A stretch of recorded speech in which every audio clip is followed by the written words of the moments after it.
I was referred to a youth mentor by my head of year at the start of year 11.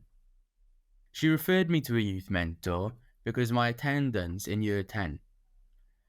At the start of year 11, I met with my youth mentor to help them understand my background, home environment, and challenges. The mentoring sessions included healthy relationships, building resilience, healthy boundaries, and well-being. She also helped me seek further education for college in September at Cardiff Vale College.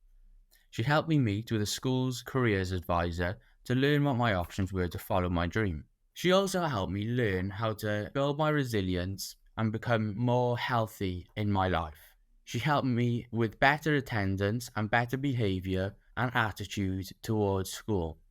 In year 10, my attendance was extremely low, and in year 11, my attendance has become way better since she has been working with me.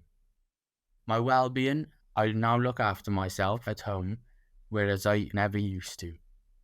My behaviour is a lot better at home and even at school. She's also helped me in social environments, attending the youth service club and going on youth trips. She has helped me a lot throughout the year, and I could not thank her enough.